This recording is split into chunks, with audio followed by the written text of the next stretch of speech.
ದೇವರ ಅತ್ಯಂತ ಪರಿಶುದ್ಧ ನಾಮದಲ್ಲಿ ವಂದಿಸುತ್ತೇನೆ. ಇಂದು ನಾವು ಕೀರ್ತನೆಗಳ ಪುಸ್ತಕದ 7ನೆಯ ಕೀರ್ತನೆ ಓದಿಕೊಳ್ಳೋಣ. ಯೆಹೋವನೇ ನನ್ನ ದೇವರೇ, ನಿನ್ನ ಮೊರೆಹೊಕ್ಕಿದ್ದೇನೆ.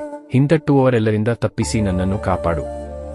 ಇಲ್ಲವಾದರೆ ನನಗೆ ರಕ್ಷಕನಿಲ್ಲವೆಂದು ತಿಳಿದು ಶತ್ರುವು ಸಿಂಹದಂತೆ ಮೇಲೆ ಬಿದ್ದು ನನ್ನನ್ನು ಹರಿದುಬಿಟ್ಟನು. ಯೆಹೋವನೇ ನನ್ನ ದೇವರೇ, ನಾನು ಕೈಗಳಲ್ಲಿ ಅನ್ಯಾಯವುಳ್ಳವನು, ವ್ಯುತ್ರದ್ರೋಹಿಯೂ ಆಗಿದ್ದರೆ. ಶತ್ರುವು ಹಿಂದಟ್ಟಿ ಬಂದು ನನ್ನನ್ನು ಹಿಡಿದು ನೆಲಕ್ಕೆ ಕೆಡವಿ ತುಳಿಯಲಿ, ನನ್ನ ಮಾನವನ್ನು ಮಣ್ಣುಪಾಲು ಮಾಡಲಿ. ನಾನಂಥವನಲ್ಲ, ನಿಷ್ಕಾರಣ ವೈರಿಯನ್ನು ರಕ್ಷಿಸಿದೆನಲ್ಲ. ಯೆಹೋವನೇ ನ್ಯಾಯಸ್ಥಾಪಕನೇ, ನನಗೋಸ್ಕರ ಎಚ್ಚರವಾಗು.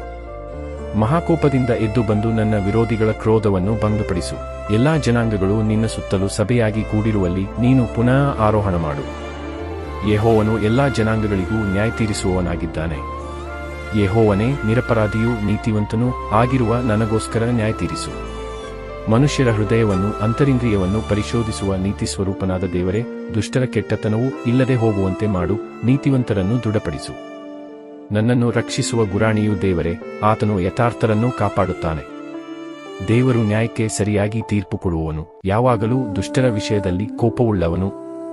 ದೋಷಿಯು ಮನಸ್ಸನ್ನು ಬೇರೆ ಮಾಡಿಕೊಳ್ಳದೆ ಹೋದರೆ ಆತನು ತನ್ನ ಕತ್ತಿಯನ್ನು ಮಸೆಯುವನು.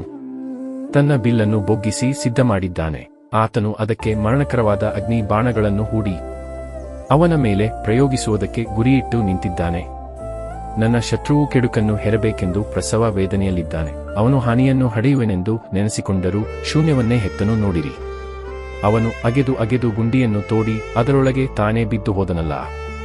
ಅವನು ಮಾಡಿದ ಕುಯುಕ್ತಿ ಅವನ ತಲೆಯ ಮೇಲೆಯೇ ಬರುವುದು. ಅವನು ಮಾಡಬೇಕೆಂದಿದ್ದ ಅನ್ಯಾಯವು ಸ್ವಂತ ಬುರುಡೆಯ ಮೇಲೆ ಬೀಳುವುದು. ಯೆಹೋವನು ಮಾಡಿದ ನ್ಯಾಯವಾದ ತೀರ್ಪಿಗಾಗಿ ನಾನು ಆತನನ್ನು ಕೊಂಡಾಡುವೆನು. ಪರಾತ್ಪರ ದೇವನಾದ ಯೆಹೋವನ ನಾಮವನ್ನು ಸಂಕೀರ್ತಿಸುವೆನು. ದೇವರು ಈ ಕೀರ್ತನ ಭಾಗವನ್ನು ಆಶೀರ್ವದಿಸಲಿ. ಆಮೆನ್.